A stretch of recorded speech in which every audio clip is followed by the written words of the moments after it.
Everyone, now our meetup is starting and we want to welcome all of you. If I'm getting a thumbs up, if everything's working out, it looks like this. So welcome to our Startup Autobahn event hosted together with our partner BASF and Bosch, and it will be all about the towards of circular materials, supply chain, and manufacturing. And maybe checking in with my team if the live stream is working for everyone and everyone can actually see me.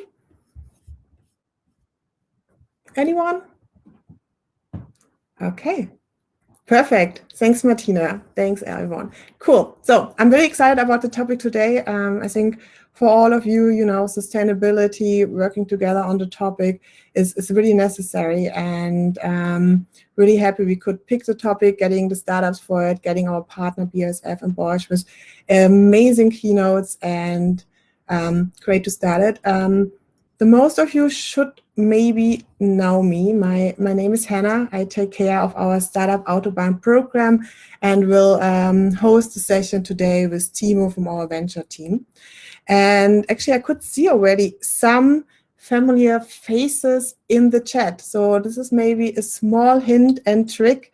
You could check it out. So if you go to the chat on the right side, if I'm pointing on the right direction for you, you can actually see all the people joining us today. You can write them directly, but as well, you can just set up a meeting for later on in the networking part. I will just start sharing my screen to give you insights about today. So we talked about the topic. You will have a lot of our partners. Actually, you can find all the logos below. And we already started the session. So with all the startups you will meet later on, our partners had one-on-one meetings to discuss possible collaborations today and yesterday.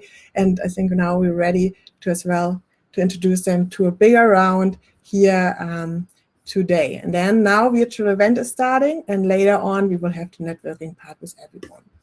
And our agenda is actually really packed. So on one side, our co-host Angeliki from BASF and Sebastian from Bosch, they will give you some intro words, why this topic, why this platform, and so on. As well, Sasha from Plug and Play will speak.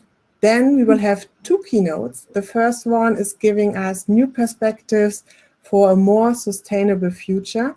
The keynote speaker is Uta from BASF, SVP. Then we're going over to Lisa. She is senior partner at Bosch Climate Solution, and she will speak about on the road to net zero emissions. And then Timo will introduce you to all the 10 startups. They actually have 90 seconds pitches. So let's stay in the time so we have more time for questions and networking afterwards. And then Lisa is coming back, and Torque and Michael from BASF are joining us, hosted from our friend Mariana from iPoint Systems. And actually, they will speak about, is it sustainable to be sustainable? So, if it's economically, okay, I cannot say it in English. You will see it later on in the panel, and feel free to just ask your questions to the Q&A section. Okay, I learned it's on the other side, on this side, and then we can ask as well the questions to our panelists, maybe as well to our speakers, depends on the time. Yeah, and afterwards you can meet all the startups and everyone later in the chat. This as a quick introduction. We will see each other later to introduce to the startup part, and I want to say a big thank you to our speakers, our startups, and of course all of you for joining us today. And with this, Angeliki, would you like to join me here on this session to, introduce you few on the topic? Let's just stop sharing. Thank you, Hannah, and a warm welcome also from my side. My name is Angeliki. I'm from BASF, and together with Bosch, we created this meetup topic of towards a circular economy. And I want to keep it short here, just say that circular economy is really an important topic, not just for BASF, but I think for us as a society. And I was just thinking earlier today that in 2050, the EU wants to be CO2 neutral. And 2050 is not quite the date that I will retire, but yeah, it kind of reflects that this is the challenge of my generation within the time we are working actively in different companies to achieve the target, actually. So what better incentive to have than this? With that, I would like to head over to my co-host of this event, which is Sebastian from Bosch. Yeah. Thank you very much, Angeliki, and welcome. My name is Sebastian Tietz from Bosch, yeah, I'm also very excited to have this session here with you. I also think it's the world's top priority today to fight climate change. You know that basically all of the startup Autobahn partners are working really hard to proceed here and yeah, become CO2 neutral and also really sustainable. And I was really surprised how much potential there's also in the startup world, where there's so much that we can actually leverage. So we are very happy to present 10 of the startups that we found really interesting and exciting to you, and hope that you can also make use of them and leverage their potential. So yeah, with this, I hand over to Sascha, and I wish you a really great meetup today.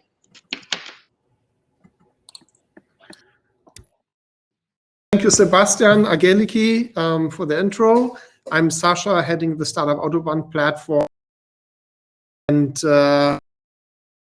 emission goals by 2030, 2045, 2050 will be a challenge for most businesses. And it's a hot and imminent topic, which will be our companion probably for the next decades.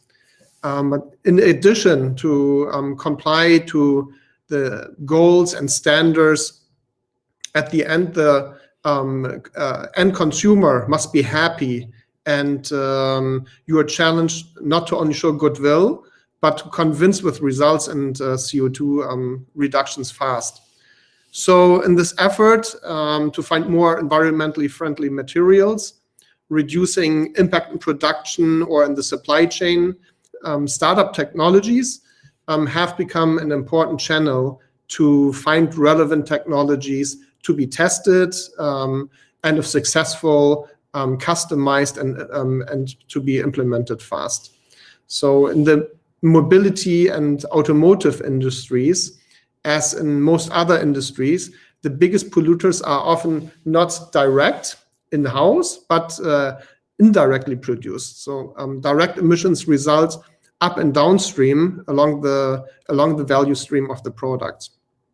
So it only makes sense, in addition to trying to improve the in-house carbon footprint, to also look with suppliers and customers at new technologies together to improve the carbon footprint of the value chain. I'm super excited that yesterday and today, with 14 industry leaders and the 10 great startups, which our plug-and-play colleagues sourced internationally, we moderated over 100 meetings. And big respect to all the startups for their commitment to develop technologies and to make products and processes cleaner. So products, you are the startups, you are the stars of this. But an even bigger thank you for all the open-minded engineers and strategists finding ways to cooperate with the startups and paving new roads in your organizations, bringing those technologies actually to life. Being able to indirectly contribute a little bit and to help keep businesses sustainable and their position in the market, I must say it makes me feel very good to be in this business of innovation right now. And you are on the front end actually making it happen, so you should even feel better about this. Keep it short. Over to Dr. Uta Holzenkamp, SVP Fuel and Lubricant Solutions at BASF, and host today together with Bosch, and her perspectives for a sustainable future. Thank you. A warm welcome from Ludwigshafen. So imagine, I'm trying to share my screen here, what I'm going to talk about. Give me a second. The line is long from Ludwigshafen. I hope you can see my slides. So a warm welcome again, and imagine we would all be in one room. And imagine you could feel the creativity and your energy in this room, because this is what we need to face this huge challenge of our century to fight climate change. So to create a sustainable future is a joint responsibility. And we all want to have an impact on our own future, but also on the future of the generations to come. And we all want to have a meaning and a purpose for what we do in life. And this is a purpose that we have at BASF. So our purpose is, for a long time, we create chemistry for a sustainable future. So this is why we come to work, and this is where we want to have an impact. And just recently, we have been very clear also in our commitment that we want to be net zero in CO2 emissions in 2050. And we do not take commitments lightly. For the chemical industry, this is a huge challenge. The chemical industry is energy intensive, and also we at BASF, we want to grow. So, but we are very confident, despite all the challenges ahead, with all our expertise, also with the right framework and the right partners, we can achieve this target. So what do we do to get there? And so we focus on circular economy, the topic of this event. We focus on carbon management, and we focus on sustainable solutions. And I think a really new perspective for many of the colleagues and the industries is to change and to decouple economic growth from resource consumption, so circular economy. So we are looking at new circular feedstocks. We are looking at new material cycles to really close the loop. And also new business models are really required to then also manage the circular economy in a sustainable way. Carbon management is very close to our roots. Yeah? So to optimize our processes, to optimize our plants towards more energy efficient processes, and also in our Verbund sites across the world, to use waste streams of one plant as a raw material for another plant. This is very close to our hearts. This is what we do and continue to do. What we want to increase is to use more renewable energies, from wind and solar, for example. And also we invest to develop breakthrough new technologies. For example, to electrify our steam cracker, which is the heart of our Verbund, the start of our value chain here, where we want, with partners together, we develop an e-furnace here, and also for other, for example, green hydrogen technologies like our methane pyrolysis. Also here we develop new technologies. This is a big investment, but we think bold ideas and to develop these new technologies are key to achieve the net zero 2050.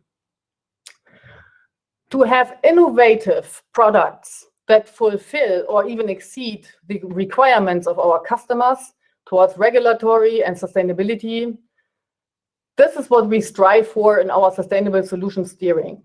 And also here, this is innovation. And innovation is in our DNA. That's very important for BASF. We've done that for more than 150 years.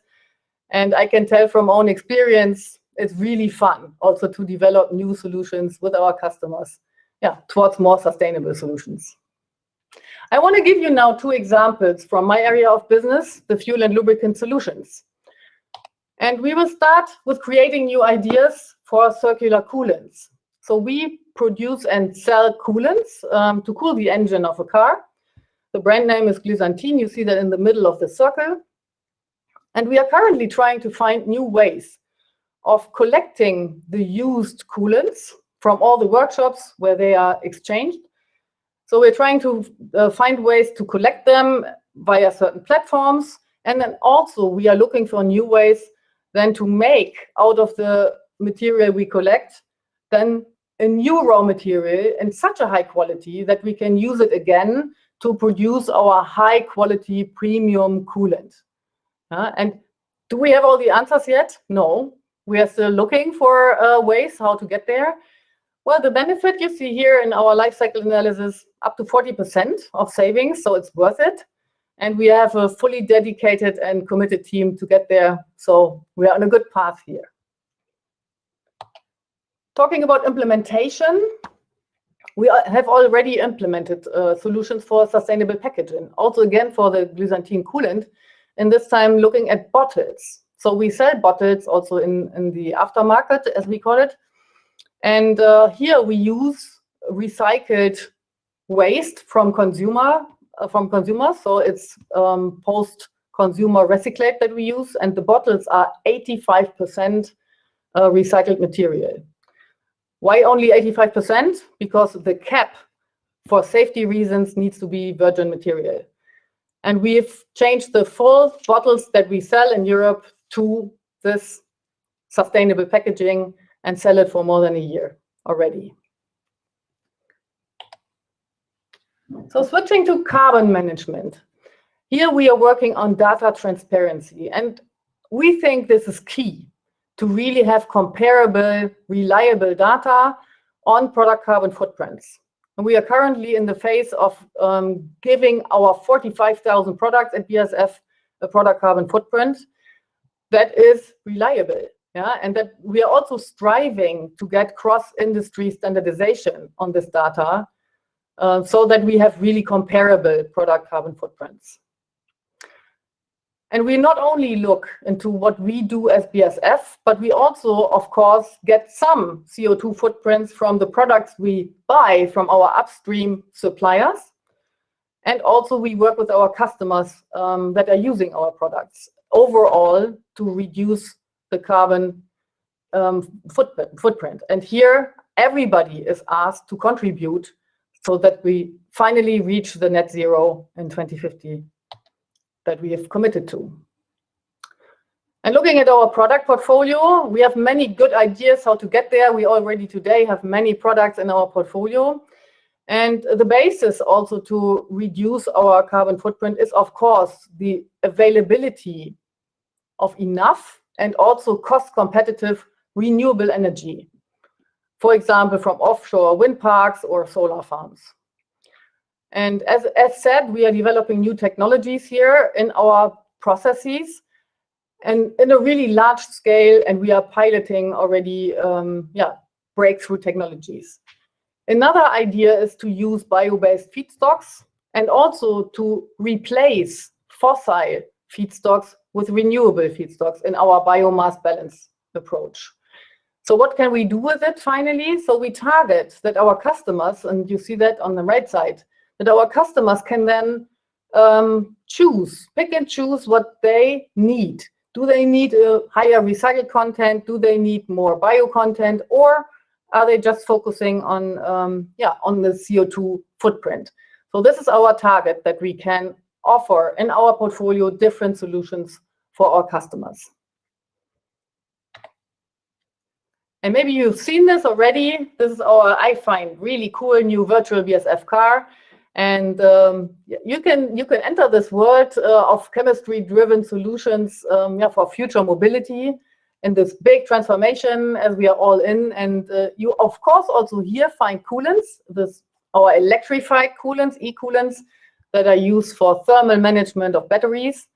And they help you to then charge faster and drive longer. And but also other products from our BASF segments, like catalysts that reduce emissions, but also like lightweight material, many different solutions. So if you're curious, just visit our new car. I think you'll find really interesting solutions here. And I truly believe in this transformation where we are in. We need to really reach this next level and our highly ambitious targets. We need strong and new partnerships. And this is what we do already today in our daily life. And I've just brought you a few examples here. For example, with our partner Shell, we are working on fuel additives and also on lubricants, new, more sustainable lubricants. And we've just recently also started a customer event series. This is the one from April. We focus on sustainability and transportation. And this will be a continued exchange with our customers on these topics. And so I think we need new corporations and also a new culture of cooperation, open and creative. And we need also different partners. And that's why this event is so exciting. It's also you, the startups, it's the universities, it's other industry partners, and we jointly can face the challenge of climate change and find solutions. So I can say for myself, I wholeheartedly want to have an impact on a more sustainable future. And by the way, it's not only my customers asking for solutions and for an impact, it's also my two sons. They are now 18 and 20, and they both clearly require me to have an impact on a more sustainable future. So I'm all in, and I invite you to join us in the journey. I think it needs commitment, it needs courage also to walk paths that we've never walked before, to also live with the uncertainty how to reach the targets. But finally, in the end, it's people and passion that make it happen. So I'm really looking forward to walk this journey together with you. Thank you very much. I could not actually put it better in words. It was a really good words, and thank you so much for sharing your insights, what BASF is doing, and actually to point it out, it's like you have to partner up. You cannot do it by yourself. You were mentioning a few times. So actually with this event, it's perfect. We have the partners here, we have the whole value chain startups, and actually it's a perfect connection to the startup part. Thank you so much, Uta. And Thank you. Are you staying for networking later on? Or okay, perfect. Then see you later at one of the tables. Going over our first keynote speaker to our startups. And actually our startups are from all over the globe. We have like our hosts from Stuttgart and Ludwigshafen. And we were kind of curious to figuring out where actually everybody of you are. So maybe you can just use the chat, write in the country, write in the city you're from. If you want, you can introduce yourself in this round. Would be nice to see like where we are right now, everyone. I already saw some friends from Berlin and Amsterdam. So excited to see where everybody is from. And with this, Timo, I think we have amazing startups on board to partner up. And I would just give it over to you to do an introduction here. Thank you. Yes, we have indeed. I hope you can hear me. I hope you can see me. Thank you, Hannah. Warm welcome also from my side. My name is Timo. I'm part of the ventures team at Plug and Play Startup Autobahn, and I will guide you through today's pitches. Yeah, we have 10 startups here today pitching live on working on technologies in the broader fields of circular economy, from sustainable materials, waste management, recycling, to supply chain traceability and waste heat recovery. And so, yeah, we are pretty broad in terms of technologies, and we are also pretty international as well. Germany, the Netherlands, Belgium, UK, Luxembourg, France, Canada, and the US are being represented tonight. So yeah, we are super excited. And I think with that being said, we can, jump into it. And we will start with the 5 startups from yesterday's deep dive, and we will proceed in alphabetical order. So Carbon Mines, Excess Material Exchange, Geofluxes, Grape, and UV Blue. And yeah, guys, get started. You will have 90 seconds, and welcome on our virtual stage, Arne from Carbon Mines, providing a life cycle database for the chemical industry and beyond.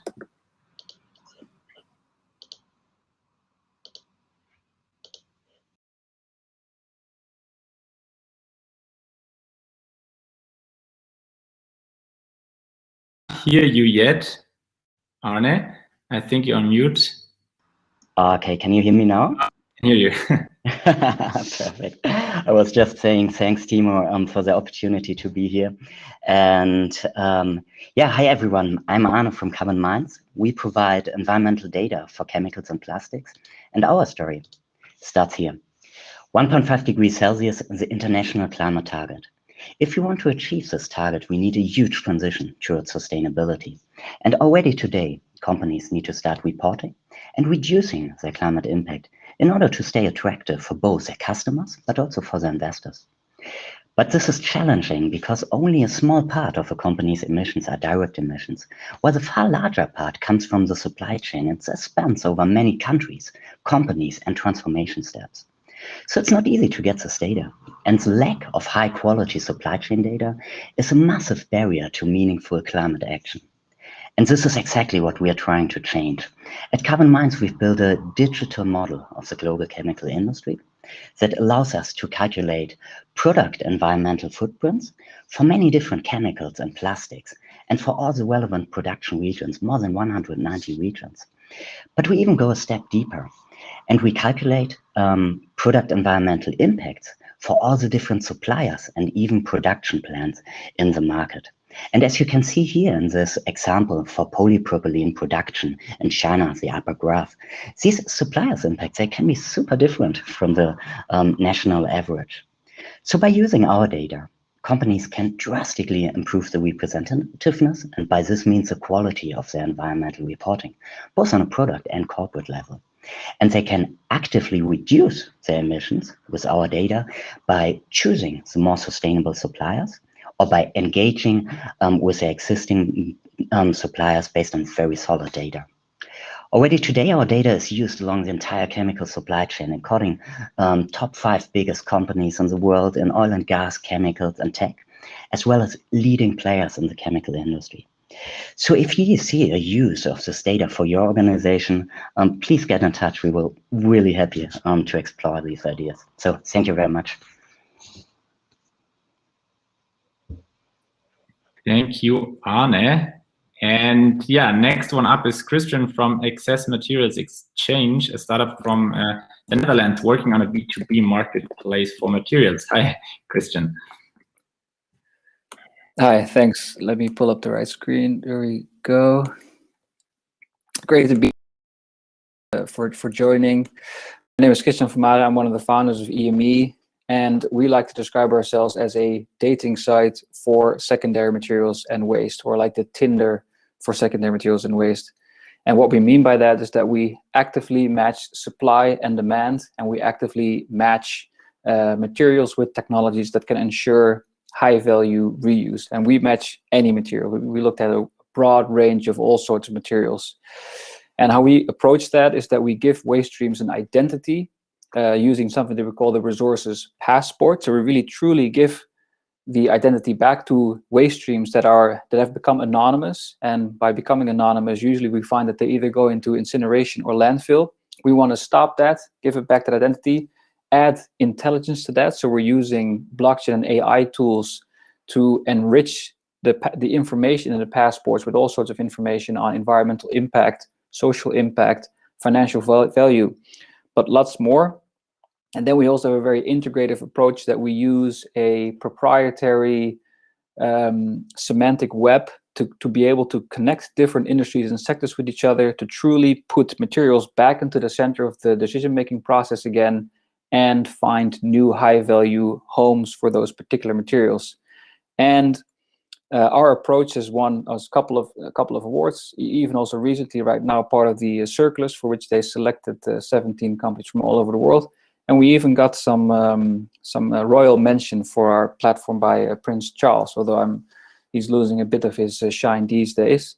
And if you want to know more about our platform, our CTO Vikas is joining tonight at our table. But of course, you can also just approach us for setting up a meeting, and we'd love to tell you more and see how we can help you with your waste streams and give them a new high-value home. Thank you very much.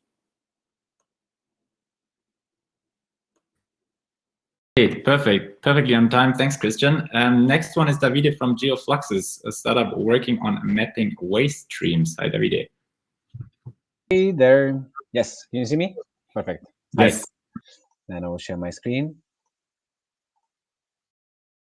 All right. Should be able to see it. There you go. Can you give me a sign? Yes, it works. Thank you. So, hi everyone. My GeoFluxus. GeoFluxus is a spin-off company from Technical University of Delft in the Netherlands, and collaborating with AMS, MIT, TU Delft, and the City of Amsterdam, alumni of Techstars, and last year also considered being the most promising Europe Green Deal platform for 2020 from European Commission. We map, analyze, and predict waste streams. So for country, municipality, province, or company level. So we prevent materials from becoming streams. How do we do that? We do that through our platform that is the background, that was developed after 4 years of PhD and a lot of product development after that from our colleagues, that the co-founders of the company. As you can see here from the map, a lot of transportation and waste and quantity of waste every day are transported throughout Europe, and not only. And we want to help every company to map that in a very tangible and reliable way. We do that for governments already, and we continue doing that every day also for businesses. In this chat, in this space, I would like to show you very quickly our platform. See the amounts, waste composition, waste processor, and method of your data of your waste or the companies you're representing. The transport impact is shown, and together with the treatment impact, where you see the CO2, NOx, and of PM10 data of your company, together with the comparison and benchmark of your current company against the competition. And lastly, we can matchmake you with directly or suggest you the best and more sustainable companies around your area that are needing your waste as a primary material. So therefore, in this way, by working with us, and you can reduce your disposal cost and of course increase your environmental impacts in a positive way, of course. We have 11 pilot executed, 40% of savings of waste management costs of our clients has been certified by themselves, and we've been saving quite some CO2 and NOx until now. But of course, that's not enough. We would like to engage with you. And in fact, at this very moment, we are looking for pilots, your impact, circular economy potential, and match you with circular solutions for your waste materials with nearby companies. So I'm looking forward to meeting you at the table. My name is Davide, GeoFluxus. We map waste. Thank you for your attention. See you later. Perfect. Thanks a lot, Davide. And next one is Tiziana from Grey Parrot, providing cutting-edge recycling technology. Welcome on stage. Hello. I hope you can hear and see me well. I can see you. I can't see you. Now I can see you and I can hear you perfectly. Thank you so much for having me today. So just to continue on the waste management side of things. One second. Oh, my screen. Apologies for that. Here we go. I hope you can. It's loading. There we are. Here we are. Thank you so much. So, hi everyone. My name is Tiziana. I'm marketing manager at Grey Parrot. At Grey Parrot, we are a tech company based in London, and we provide waste analytics to monitor, sort, and audit waste at scale. And we're currently focusing primarily on household waste and commercial waste for recycling. So today we produce over 2 billion tons of solid waste per year, and unfortunately only 14% of that is recycled. So there is pressure from governments around the world for increased recycling rates, control on global waste trade, and also from consumers that are demanding more circular products, and therefore brands like Nestle, Coca-Cola, etc. are also committing to use more recycled materials to manufacture their products. Now, this is only possible, or this shift and change is only possible if we significantly increase recycling rates. But the industry comes with its challenges, And we've spoken to waste managers across the world, and we found that they all face similar challenges.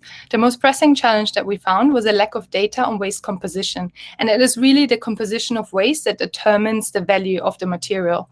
So there's little to no visibility at the moment on waste composition at each stage of the waste flow. And as you know, with anything, what isn't measured cannot be optimized. And this is where Great Parrot comes in. At Great Parrot, we automate the measurement of waste streams using AI-based waste recognition software. We empower waste managers, producers, and regulators at the moment with better data analytics. Our vision is to create a world where waste is treated as a resource. It is monitored, captured, and reused in a most effective way. Our system comes in 3 parts. First, there is a monitoring unit. It's lightweight, and it has a camera system that can be retrofitted on conveyor belts to audit 100% of waste flows. This monitoring unit feeds into our advanced deep learning and AI vision model that is based on millions and millions of training data and can now recognize and categorize over 40 plus categories of waste. This can then be translated into actionable insights and can either feed into our live dashboard that can inform about what's happening in facilities, or it can be integrated with other softwares or hardwares via API. We're currently running commercial pilots with leading waste managers in large material recovery or plastic recovery facilities in the UK.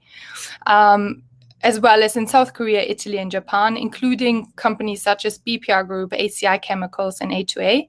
And actually, just a brief example. So with A2A in Italy, for example, we just reached a 99.7% accuracy level for monitoring their product line, specifically their PET line, to alert their facility of anomalies and to meet their product specifications. As you can see here, other use cases for our product are applying our system to residue lines going to landfill to recognize what value is lost to landfill, as well as for quality control, automation, and brand recognition.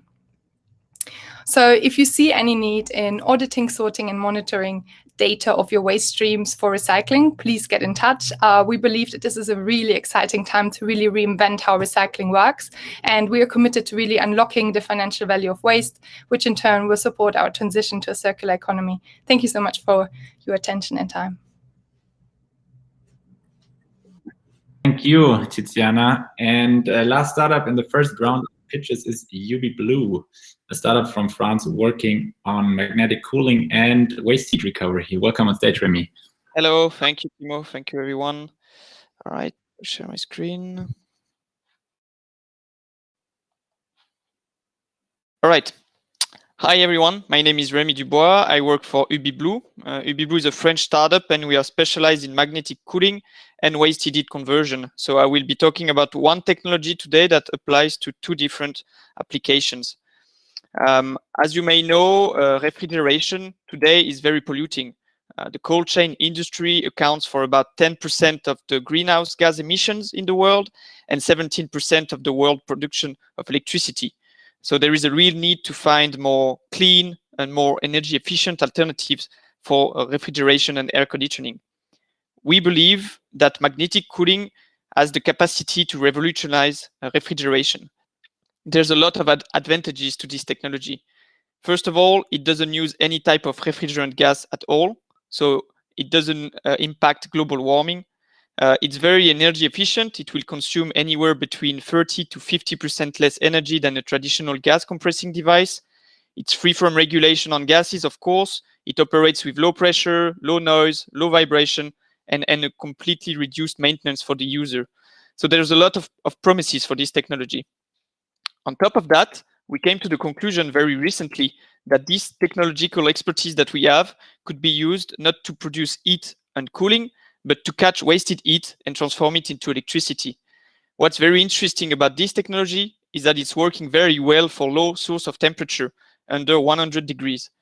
Today, you may know or you may not know, but most of the wasted heat sources are under 100 degrees, and there is barely any technology able to catch this energy and transform it into electricity.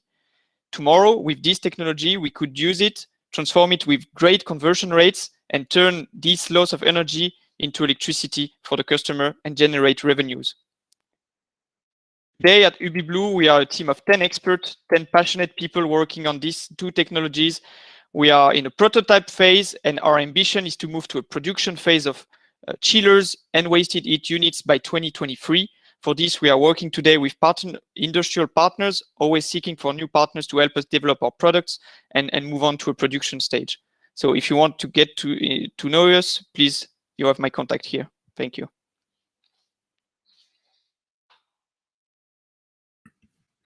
Thank you, Remy. And that's it with the first round of pitches. With that, I would like to introduce our next guest and keynote speaker, Lisa Unkelhäuser. She's a senior partner at Bosch Climate Solutions and will take us on the road to net zero emissions. Please give her a big round of virtual applause and a warm welcome on stage. Hi, everybody. And I hope you see my screen. Yes. Yes. So, my name is Lisa Unkelhäuser. I'm the senior partner of Bosch Climate Solutions, which means I'm responsible for business development and sales. And I will tell you something about the road to net zero emissions. You just heard that this is our jointly goal. So, but what exactly does that mean, net zero emissions? Net zero means we as humans reduce and remove all man-made greenhouse gases from the atmosphere. So we remove as many emissions as we produce each and every day, so that below the line there is zero. That is the only chance to slow down the global warming. So different roads towards that common goal. And I will start with a very personal road. 15 months ago, my days very often looked like that.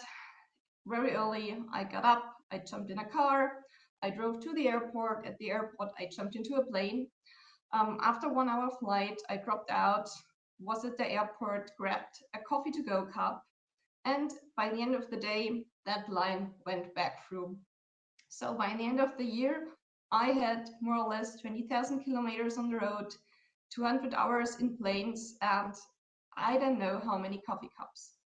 So as I guess for a lot of you, for me too, then COVID came and a lot of things changed. What changed for me? My lifestyle somehow. Not voluntarily, but now it looks very often like that. I sleep 1 hour later, then I try to do a little morning run, not every morning, but most of the mornings. After a shower, I travel into the second room of my flat. Here you are, my home office. And from time to time, I travel into the kitchen, where if I don't need to wash the dishes, I have a coffee. So a lot of tragedy came with that pandemic, but I think we all have to look at the good side of life. So what was the good side? I do more sports, I eat healthier, I get more sleep, and I have another good side of that whole development. And that is connected with that number. So we do now a little quiz. You go in the chat and you guess what this number stands for. And I give you a few seconds. I hope you're fast. Yay, and we already have the good ideas which are coming. Exactly. So as we talk about emissions, that is my TCV, which means my personal carbon footprint. That is depending on how you live, how you travel, what you eat, and I can highly recommend to each and every one of you to just calculate it one for yourself. So what happened with that number? That dropped dramatically by 80% towards 9.1 tons of CO2 equivalents. What means equivalence? That means that we not only emit CO2, but also other greenhouse gases. But to make it transparent and easier to recalculate, we only calculate equivalence. So that number dropped dramatically. So now the question is how I come down to zero, which is the topic of another presentation, because now we look a little bit what happened toward another road, and that is the road of our entire world. Because that was my individual story, but now we look at our world and the world. So every one of us, every nation, every industry, we end up with 51 billion tons of CO2 equivalents. 51 billion tons of CO2 equivalents. It is a tremendous number, and I think no one can imagine how that number really can be calculated. But in fact, there is one goal, and that goal is again to bring that number down to zero. If you ask yourself why zero, we don't have enough time, but I can highly recommend. Bill Gates just wrote a new book, and there is explained on a lot of pages why we need really to come down to zero. And there is one big question, and the question is how. And what you just seen, what happens with COVID to myself and the drop of the emissions, I was wondering if that also happened to the world. But in fact, only 5 to 7% of emissions were reduced due to COVID last year. So 92% are still the same as before. There are several reasons for that. Several are positive reasons, because a lot of that emissions come from the industry. 30% of all emissions worldwide come from industrial production. And even though Corona came, this dropped down, but it speeded up dramatically after the first problems with the pandemic were over, which is good for our economy. So, as we wanted to come down to zero, the question is how industrial production comes down to zero and what is possible. And here I happily introduce to you these two guys. On the left-hand side, you see the CFO of Bosch, Mr. Ashwin Kerschbaumer, and on the right-hand side, you see Mr. Volkmar Denner, our CEO. And they proudly announced in 2020 that we in Bosch are producing CO2 neutral already. So our road towards net zero emissions, at least towards our corporate carbon footprint, so the first step towards that road. What did that mean for Bosch? Bosch's corporate carbon footprint was 3.3 million tons of CO2. That is about the amount for Hamburg, Stuttgart, Munich, and Cologne, so 4 big cities together. And that was brought down to zero within 2 years. How did we do that? And here you can see some things which my colleague from BASF just told you. So we took basically 4 levers to get that number down. First was increase energy efficiency as much as possible. A lot of technological innovation is needed here. Some simple things like usage of LED, smart ventilation, or more complex things like intelligent shutdown management all brings together what is possible to increase the energy efficiency in our plants and buildings. The second is the use of new clean power, so photovoltaic or hydrogen power in India. So everything which is possible to produce our own green energy. If we cannot produce them on their own, we buy them. So we buy on a worldwide level green electricity at a very high quality level, because there are big differences in quality.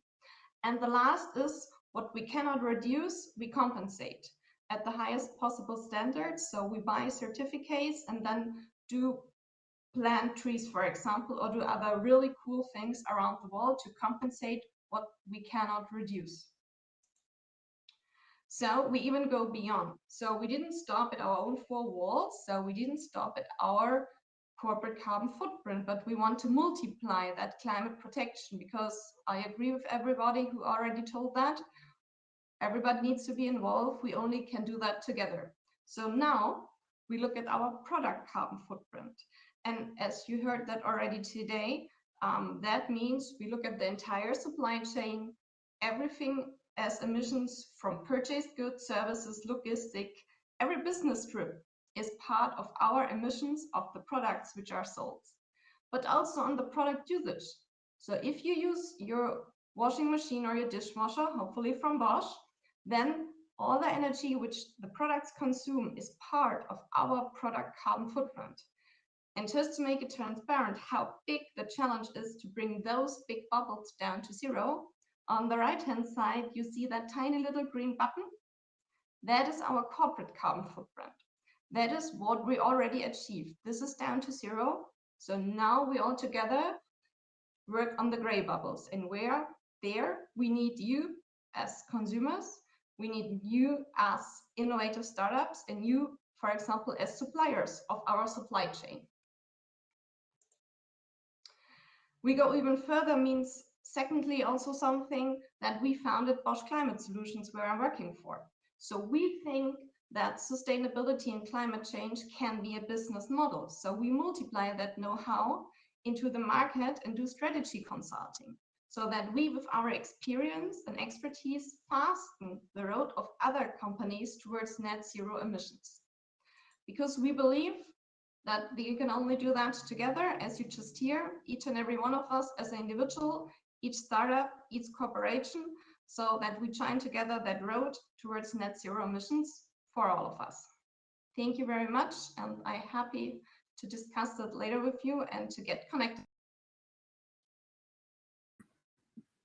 Thanks, Lisa, for the very inspiring keynote. And I think the next 5 startups will also help to reach that goal. So yeah, let's get to the next round of this. Again, 5 startups, alphabetical order. Please get ready, guys. Cellucomp, ChemChain, Earthos, Curio, and Toxnot. And first up is Cellucomp, a startup from Scotland working on sustainable materials. Welcome on stage, Christian. Hello. Share with me. Yes.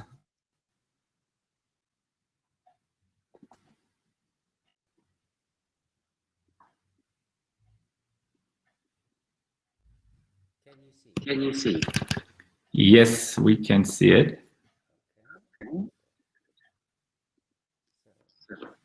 All right. So I have a bit of feedback. I don't know why that is, but okay, I'll keep talking.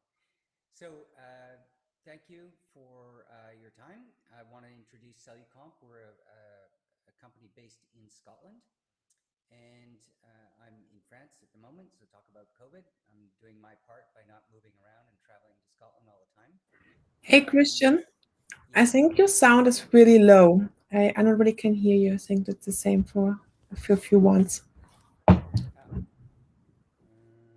why.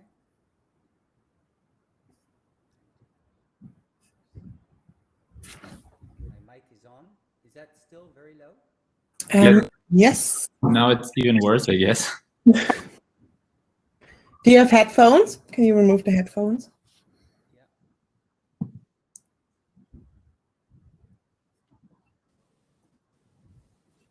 Let's see. Can you hear me or not? Wonderful. The screen is yours. Is that better? Yeah? Okay. Okay, now I don't hear you very well, but that doesn't matter. I'll keep going. So what we do, what you see here is vegetable matter, and in fact, it's sugar beet. So what our company does is we extract the nanocellulose from the waste streams of vegetable matter. And in this particular case, it's sugar beet that you can see here. So the sugar industry produces sugar, but it also produces a waste stream, and we take that waste stream, and that's our starting point. That's what we use to make our material. Our material looks like this little drawing on the right that you can see here, which is a platelet form, and it contains these nanoparticles, these nanofibrils, contained into a micron-sized particle. And what we do with this is we use it as an additive into other materials, even though it is in itself a material as well. On the sustainability front, on the left, you can see here that the product is biodegradable, biocompostable. It comes from an annual crop and a waste stream, so it's not competing for land for food. And then we have a very benign and low energy process to make this product. So it's highly, highly valuable in the sustainable area. So 2 things the product does is, one is it imparts rheology or thickening. And the second thing it does is it imparts structure or strength into other materials. So it's actually quite a wide range of materials that can go into, everything from feed and food right to composite materials in itself. But there are 3 main things that we are focusing on today, which is trying to solve some big problems in the world today. On the left, you can see that this is the problem of obesity and health in food, where we can play a part. On the right, you can see that it's trying to reduce the world of plastic and to use other forms of packaging that might be more appropriate. And of course, in the middle, it's a new problem that we've all encountered, but this was an opportunity for us to take some technology that we had developed and accelerate it to the forefront. On the idea of paper and board, what we want to do is rid the world of fluorochemicals. So our replacement for plastic is paper, but of course, paper in itself is very porous and has poor barrier, so we like to add the barrier properties to that. We put our material either in the pulp as a mixture into the pulp to include strength and close porosity, or we put our material into a coating, which then would lay on top of the paper and create the barrier component that's needed for the packaging. And then separately, on the fourth column here, you see that we use our material also in molded fiber packaging. And there is a separate recipe that we use specifically for molded fiber, where you have strength and barrier properties. In the case of the antiviral properties, here what we're doing is we're really absorbing water droplets into our material. It's getting sucked into the structure and then getting eliminated. So some of the areas that are quite effective opportunities are obviously PPE, but also in areas where there's a lot of human turnover, i.e. public transport, waiting rooms, cruise ships, automobile opportunities all exist here. And finally, I want to introduce a little bit about, this is a little bit cocktail time, so maybe this will whet your appetite, but we also then, by putting our material into food, ironically, it's the sugar industry that is producing material that can reduce sugar in food, but also fat, and also things like egg, if you want to go into vegan territory, and a lot of sort of non-natural food components. So that's basically what we do. I wanted to keep it short, and thank you very much for your time. Thank you, Christian. Next one on stage is ChemChain, a startup working on a solution which enables material tracking along the value chain. Welcome, Lorenzo. Here. Yes, perfect.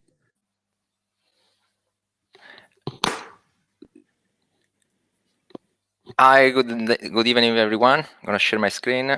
Just a second. Okay, so good evening. I'm Lorenzo Zul. And what we have developed is a blockchain platform to track and trace information on chemicals and material along the supply chain, with the final goal of making supply chain sustainable, and most importantly, to make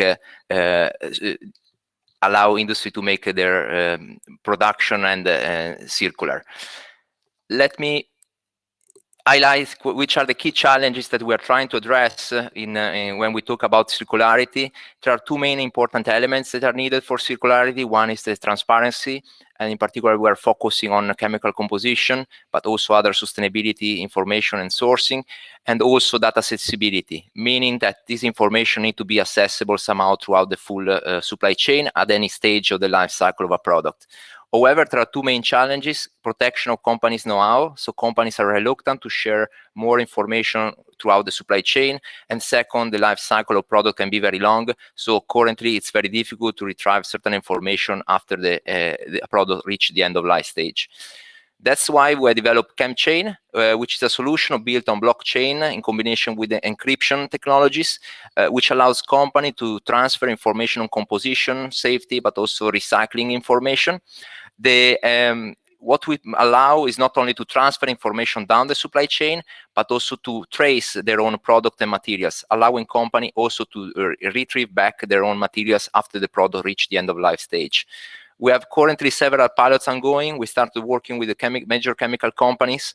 In particular, we have two pilots with Dow, one related to the recovering of polyurethane foam from mattresses, the second one on energy for the recovering of heat transfer fluids in energy plants.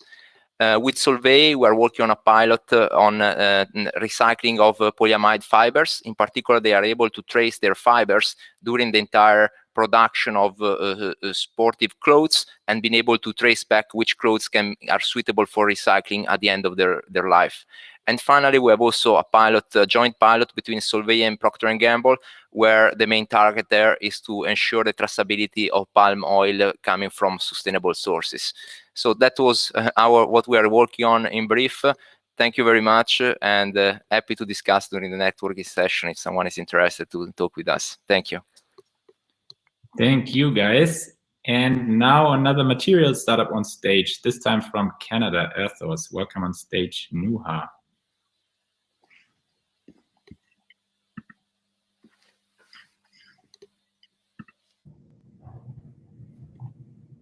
Thank you. I'm just going to share my screen.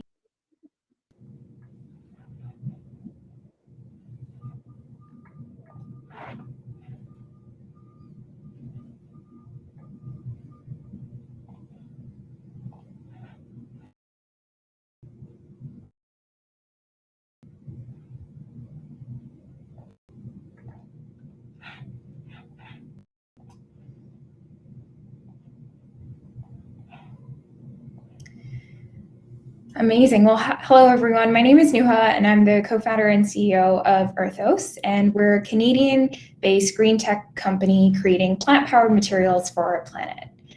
So I know everyone is plastic pollution has been a massive problem that we've been facing in our world globally. With growing consumer and government influence in this space, industries have started that transition to sustainable materials, but we understand there is still a lot of barriers. So we started Earthos with the mission to make this transition a more natural one through our very own compatible and compostable resin materials for the existing plastic space.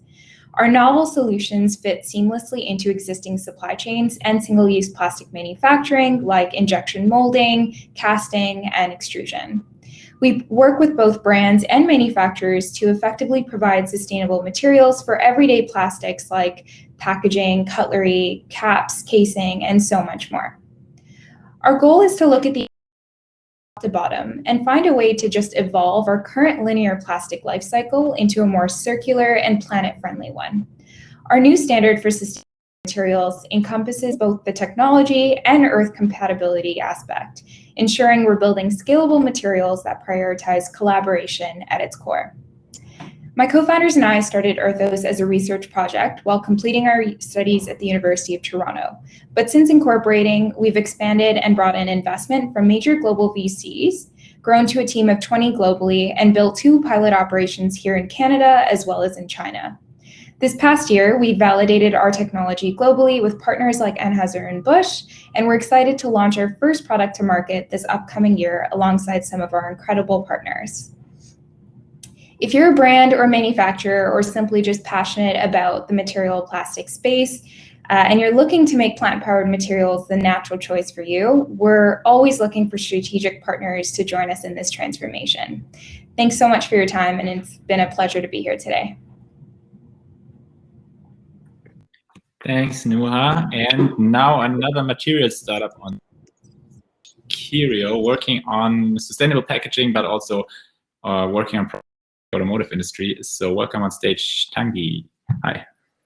Thank you very much. Let me share my screen. Then you will. Perfect.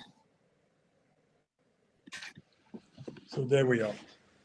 We are Curio Packaging Technologies. As the name says, we are a packaging technology company. Curio is a Japanese word for less weight because that is a result that we obtained. We managed to develop packaging articles losing less weight, meaning that you will have less waste, but you will also have less CO2 emissions.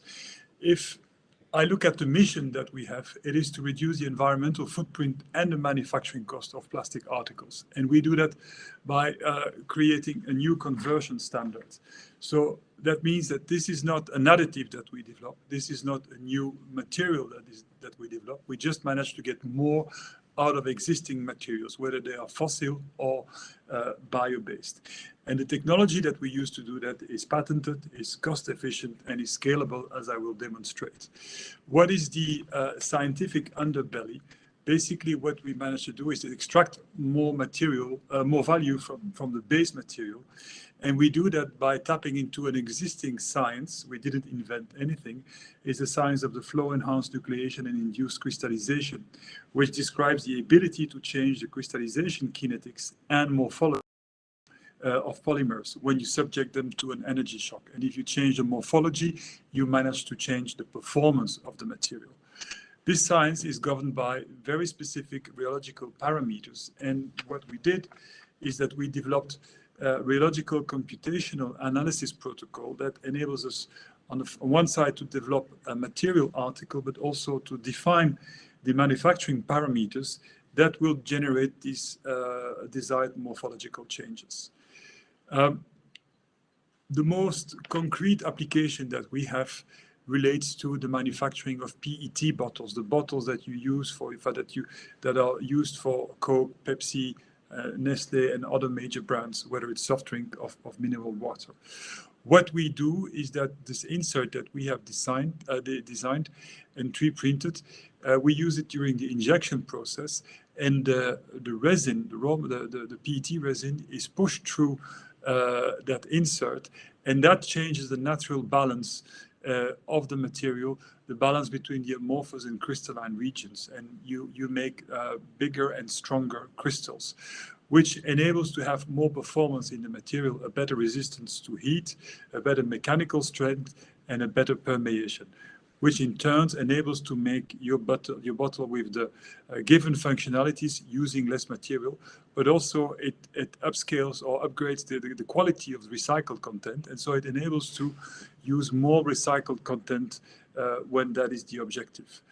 What happens concretely? Well, the only physical component that we use is this insert that you see that you can put between your finger and your thumb, and that is 3D printed.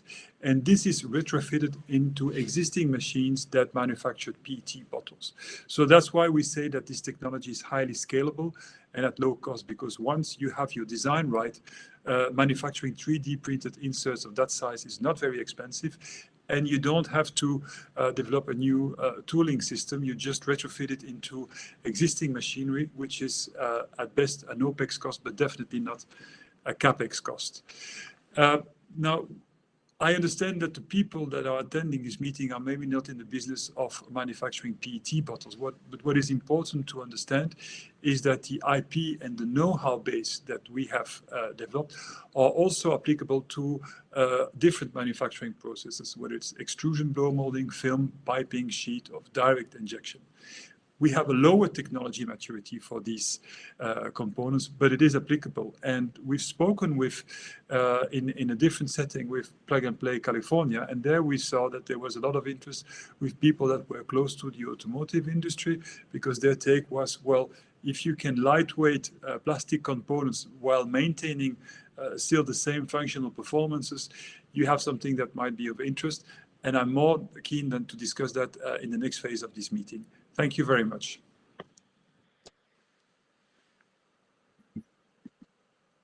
Thanks a lot. And last but not least, Toxnot, a startup from Colorado working on a chemicals management platform. Welcome on stage. Hi, thanks for having us from Colorado. So Toxnot, we're a software as a service platform really focused on helping product manufacturers and product material producers operate and prepare for a circular world. So what does that mean? The way we see the world and the supply chains we work in is that circularity and sustainability really requires material innovation and supply chain insights. We need, putting it really simply, companies need to know what's coming through their supply chain in order to make really any statement or progress about circularity or sustainability. But the reality of today's supply chains is that supply chain partners in these complicated global supply chains, they really can't easily share the material details necessary for that innovation while still protecting their commercial IP. So as a software platform, Toxnot really focuses on enabling our customers to improve processes in 4 areas. we help our customers discover what's coming through their supply chain while still protecting the IP related to chemical formulations and things coming through the system. We help companies document their current compliance status so that they can sell in markets all over the world today. We help companies design better by understanding the chemical hazards that they're working with. And then we ultimately help those companies take the materials they're selling and disclose information about the products that they're putting out into the marketplace.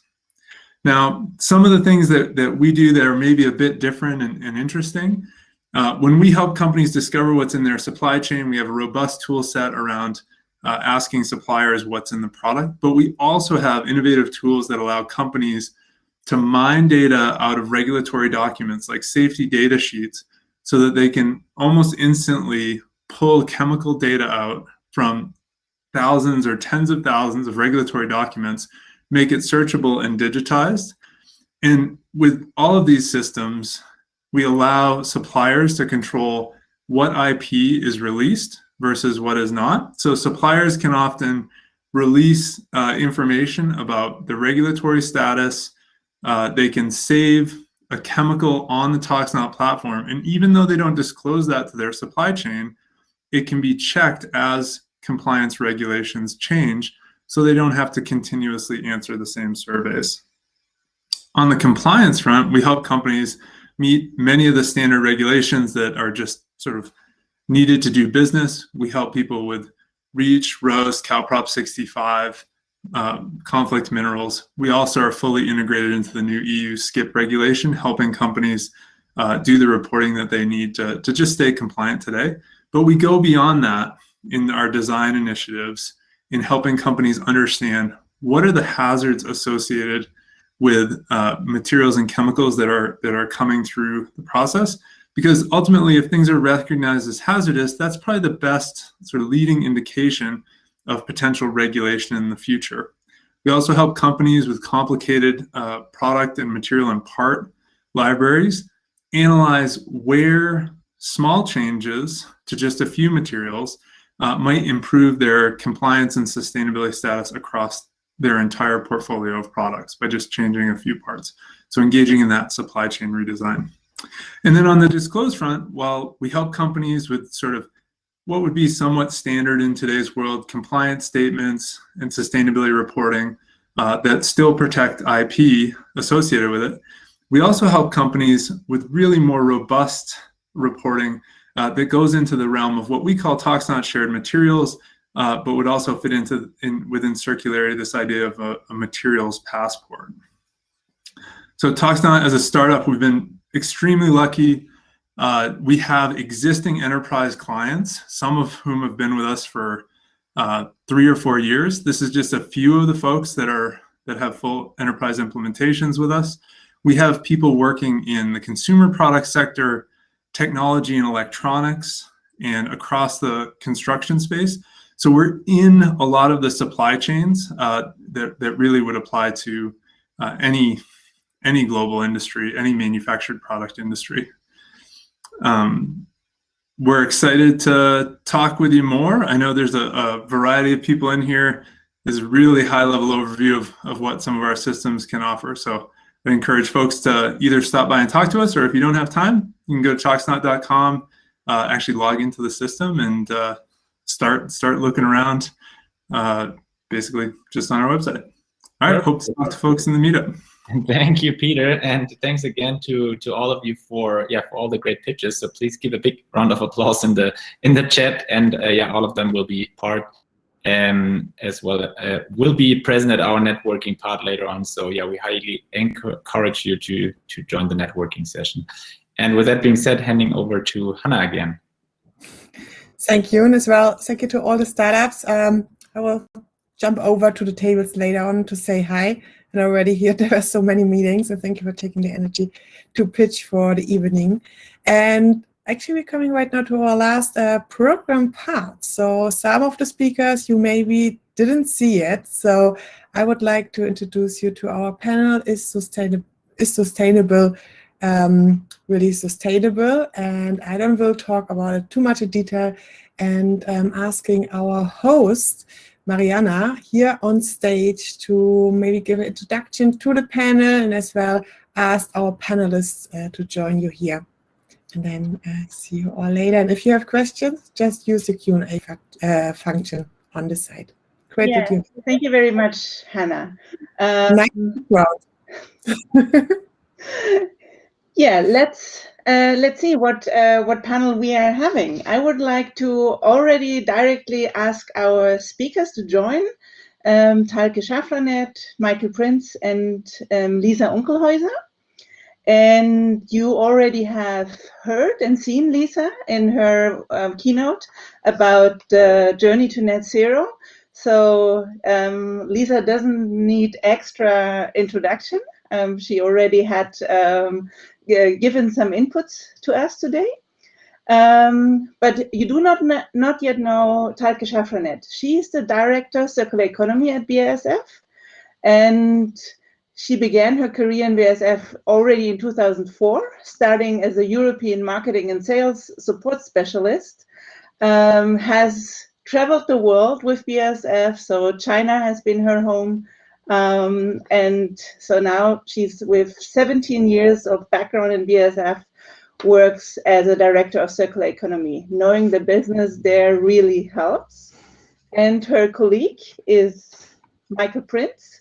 He is the director, segment marketing, transportation, performance materials at BASF. And same year, you joined both in 2004. So both 17 years with BASF.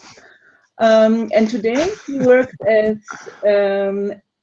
this, with especially in the transportation sector.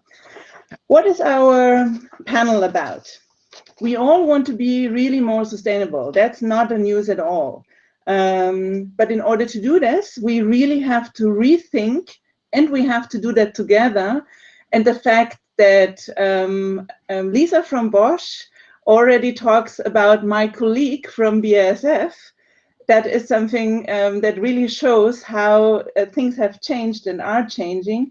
So we need to rethink how we use resources and evaluate the shared costs that will occur across the whole supply chain. So together, we really need to analyze our current systems and discuss in what sectors these new costs will occur. And we need to unpack on how to monetize on becoming more sustainable. And that is exactly how we are trying to answer that question of how sustainable is being sustainable. And I would like to start with a general question to all of our speakers. When we ask you about monetizing sustainability, what key factors, what drivers came to your mind and come to your mind? How do we really monetize environmental indicators? And I would like Lisa to give us as first key answers, a round of answers to that. Lisa. Sure. I think, yeah, the question is, how do we come into an environment and an industry where sustainability is a nice to have thing, but a key part of strategy? And I can give you one what currently happens into the automotive industry. There is an NGO organization which is named CDP, Carbon Disclosure Project. And here you can disclose transparently what you do, for example, in the field of climate action. So what happens now is that we at Bosch, but also Daimler, BMW, and other big OEMs are saying, okay, if you want to be in the future a supplier of us, you need to have a certain rating. So this also becomes procurement relevant. And I think this is a way how this climate action gets a monetary value and not only something which is nice at the marketing slide. And I think that is the first step.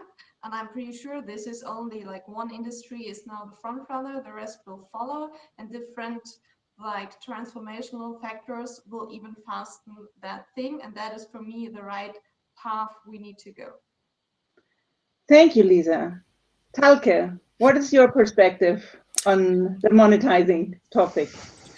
Yeah, I think when looking at sustainability, I would say there are three main drivers. So first of all, I would see the market or our customers as the driver. We have a lot of customers in our different markets that are now setting clear targets for CO2 and also for circular economy. For example, for recycled content, which have to be fulfilled, obviously. We also see in terms of legislators or, let's say, societal activities as a big driver. For example, with the EU Green Deal setting up the EU levy, effective already of January 2021 now, where you have 800 euros per ton for non-recycled plastic packaging waste, which will also again then be used as a driver also for monetizing. And also on the investor side, I think interestingly, there are, for example, investors like BlackRock with the Circular Economy Fund that has raised already 900 million in its first year, also showing that there is a monetary value behind sustainability. Thank you. Michael, what is your perspective? Thanks. That's an interesting question. Well, I consider sustainability comes also sometimes, not all the times, with a certain additional cost. So the first hurdle to overcome is to compensate the additional cost. And the second thing is there a value? And I think we can distinguish between different industries, because in the fashion and sports industry, where you're very close to the end customer, there might be, let's say, a customership that is having a certain willingness to pay for a sustainable solution. I'm now in a different field. I'm in the field of transportation, automotive, where I think it is a little bit more delicate and difficult, because the car consists of several thousand parts, and they're not necessarily all at once sustainable. So you have to create a story, and this takes a time with so many parts involved. From a BCG study that was presented on the Economic World Forum in Davos, BCG has issued a number of 500 euro at average to get a car to a net zero level. And I think that end customers are more and more appreciating, let's say, stories like carbon neutrality, that there is for sure a certain increase also in the very disputed automotive industry to pay for a sustainable solution. Mm-hmm. Interesting, thank you. Let's dig a bit deeper. Talke. I have seen, and many others certainly as well, a BASF video where you were explaining the necessity of circular economies. You mentioned that we cannot rely on the finite resources, and that BASF has come up with an alternative to reuse waste. What does this process look like, and how did you get there? Did you do that alone? Yeah, you're probably referring to our Chem Cycling project, I think. But I would like to say that that's not the only one. So that's one of the areas that we're working into, but there are actually several solutions, and I think also several technologies that are actually helping coming towards a circular economy. But now specifically talking about the one that you mentioned, that's a project where we are taking mixed plastic waste or tires, for example, that are currently that you cannot recycle. So thinking of the yellow bag in Germany, for example, 50% of that actually ends up in incineration at the end, because it's mixed plastic waste. It's different plastic parts glued together that cannot be recycled. And so we're taking up that part that usually goes to incineration, and via a pyrolysis process, a chemical recycling process, turn that again into an oil that is then replacing naphtha, or basically fossil resources. Yeah, and the partners that we're working with there are, on the one hand, Remondis in Denmark. That is the company that has a pyrolysis process set up that we're collaborating with, and also Pyrum for the tires. So the other product that we're working with is automotive tires that usually either end up in incineration or in cement kilns, and that partner is Pyrum there. And also we're working with Remondis for actually collecting and getting the waste in the first place. The other one I would like to mention that is not only at mixed plastic waste or tires is we're also looking at closing our own loops. So as BASF, we also sell a lot of different products. For example, let's take polyurethanes for mattresses. And we're also looking into that because in Europe currently, I think 30 million mattresses every year are actually thrown away. So that's also a big volume of waste there that we are aiming to recycle and giving basically a new life in terms of molecules and as a new material. I think these are two examples showing that we're active in different technologies, actually in chemical recycling, but then also in other types of recycling. Yeah, let's dig a bit deeper even. You mentioned the circular economy program. What does that include fully? Did you also work with startups?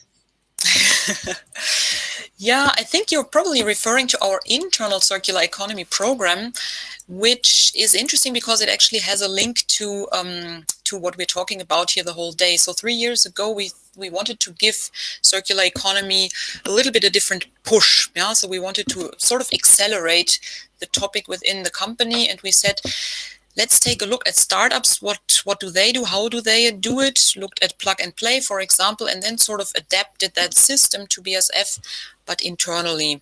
So it works like this, that we are asking employees in the different business units if they have a good idea to have a circular economy solution for a problem that's there. Then they apply to us, basically. They go through a pitch with senior management, and then they get a co-funding. So the unit pays half, we as a central unit pay the other half, and therefore we really have, I would say, accelerated circular solutions within the company, actually showing that it's wanted to have solutions here, and also by bringing this whole circular economy community together, I would say, yeah, we have created a sort of a push by learning from startups. Cool. I want to really encourage our audience to also ask questions. We have reserved some time in the end to also address your questions. So be frank and ask. But before we go to audience questions, Michael, which environmental pressures and stressors are most important in your field of transportation? Yes, also, let's say a hot topic, and we see that OEM and tiers are self-committing to either reduction of the CO2 emissions or a certain quota on recycled materials. The reasons are probably also twofold, because on the one hand, you have this regulatory pressure, but also the demand from end customers for sustainable products. And as you rightfully cited, this ChemCycling process is something that we are really pushing, because in automotive industry, we have seen decades of optimization of parts towards performance and lightweight and functional integration. And of course, this needs highly specified and very narrow specs in terms of quality requirements on the materials. And this ChemCycling has one really very beautiful approach, that you are taking a recycled material, a recycled source, and you create exactly the same material as you had before. So it means that if you are, let's say, using a PA66, a polyamide 66 with a certain additive package or so, and this is very well defined and designed for a certain, let's say, task in the car, you just can switch by let's say, changing the raw material base at a steam cracker, let's say, step. You can change that from a fossil resource to a renewable resource. You could even do that on the run. And there is no incumbent risk by this operation. So the person responsible for the part, he can sleep as before, because he don't have to fear that there are fluctuations, that there are quality issues or whatsoever, because he's buying exactly the same material. Of course, for that we have to apply the so-called mass balance approach. And there I want to be very, let's say, open, that still in the recycling legislation, this has not found its place yet. But of course, we are there also with partnering, for example, with the Ellen MacArthur Foundation that has also studied this approach and is endorsing this approach, because they say in continuous production, like chemical production, if you want to start with recycling, you have to apply something like a mass balance attribution, because otherwise nobody would invest in a world scale plant that is only working with a recycled nature, of course. So it is a very good entrance to a circularity, to a circular approach in chemistry, respecting all the needs that the industry is having, and addressing on the one hand side equally the circularity and the CO2 reduction. Yeah. You have also been observing companies are passing off sustainable practices as a tool in their marketing campaigns. How can we move over this and see real changes through these schemes? For sure, there is also some marketing involved. Yeah. And everybody is aware, and I do not want to cite, but there is, of course, always a marketing side. But I believe, or we believe, that there is not only the NGOs, but also the end customer that take this item very seriously. And we have to apply many approaches. There is no so-called silver bullet to, let's say, find a solution to climate change and all the problems that we are currently facing. This is why we work together with our customers, with the tiers, the OEMs, to discuss solution based on chemical recycling, but also on biomaterial, of course, respecting other climate factors.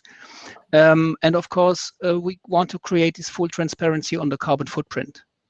Nobody is really interested in greenwashing or other quick wins. In the end, trust and scalable solutions are required to reduce the environmental impact of our materials in applications like a car. And I think maybe I can add here. Let's move to Bosch. Yeah, can you speak up a bit? You are not so loud. Now it's better. Please. Yes.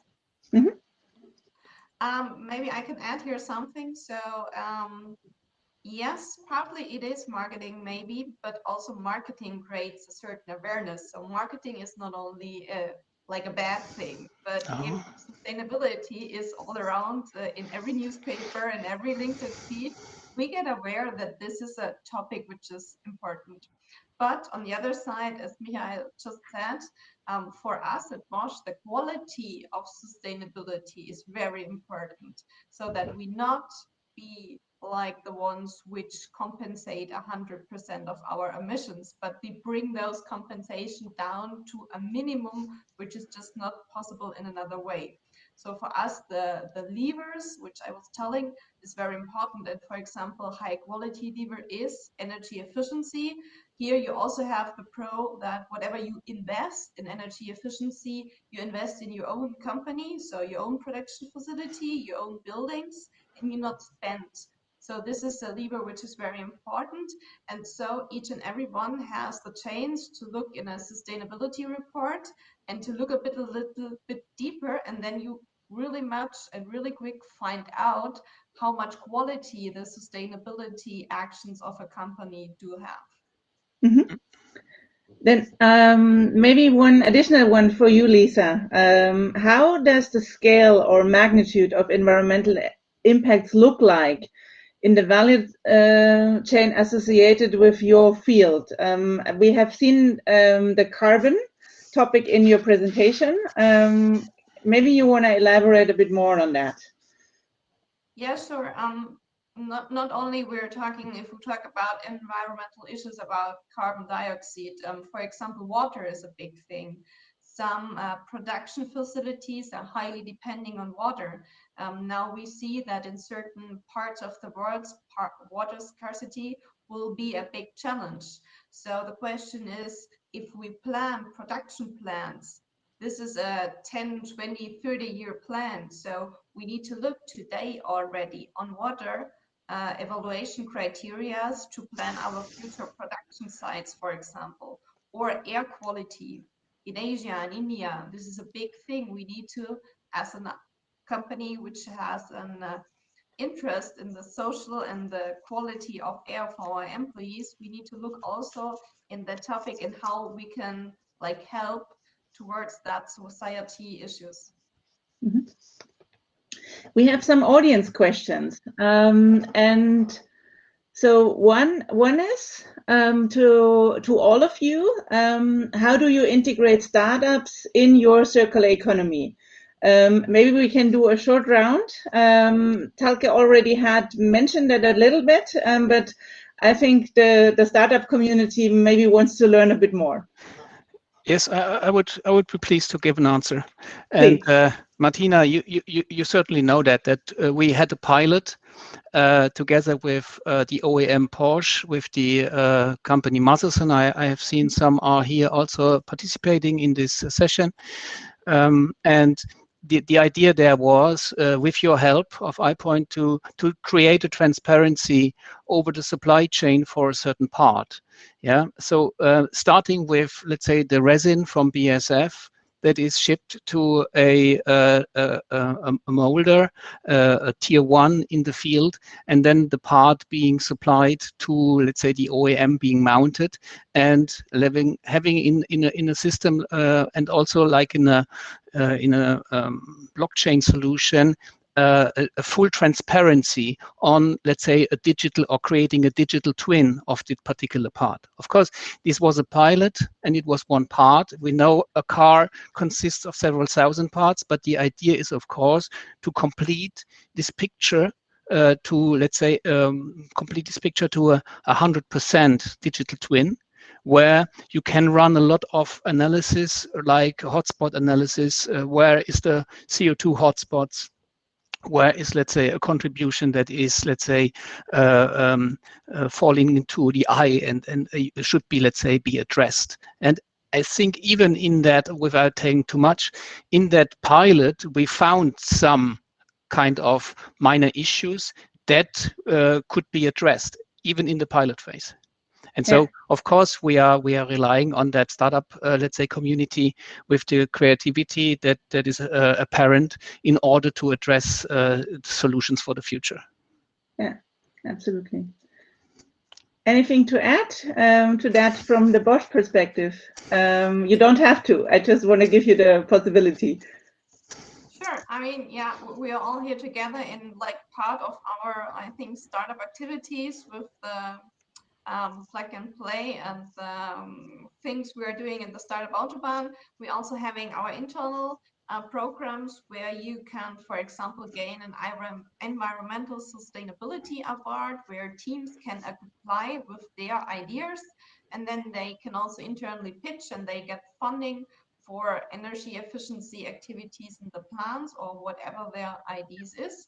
And we also have a second program where we work with external startups, not only in sustainability field, but in all of fields.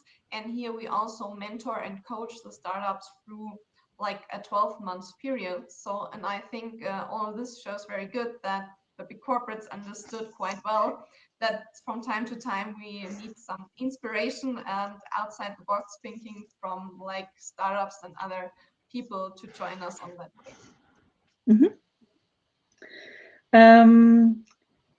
We have one new question coming in that we are talking about a lot about sustainability, but mainly referring to economy and environment. And we know we have the important social aspects. So maybe as a last round, you would like to, because we have Hannah already with us, so we have to conclude. But highlighting what you think is important in that specific part of sustainability of social aspects. Maybe Lisa starts, and then we go to, back to BASF. Sure. I mean, we focused today about the environmental aspects, but if you look in our sustainability report, we have like 6 big topics. Next water, energy, and climate. This is the urbanization, globalization, everything around diversity. So we do have also KPIs, big actions, and we do think that it is like not less important. So it all needs to come together, and we look at that like an entire sustainability strategy for Bosch. Mhm. Any last word from Talke or Michael on the? I would give to Talke. I think it's a turf. Yeah. Final words. No, I think it's very clear that for BASF, sustainability has three levers: the social one, the environmental one, and the business one, basically, and they all have to be in balance. And I think especially when you think of trends like the new e-mobility trend, I mean, there you have a lot of topics now also on the social side. Where do our raw materials come from? How do we handle that? Huge also social topics, also linked to environmental topics oftentimes. Also looking at the whole Lieferkettengesetz and these kind of topics. So I think they are also now coming more and more, which is a good thing. And basically to look at balancing the three is the important part here. Yeah. I think we have to round up.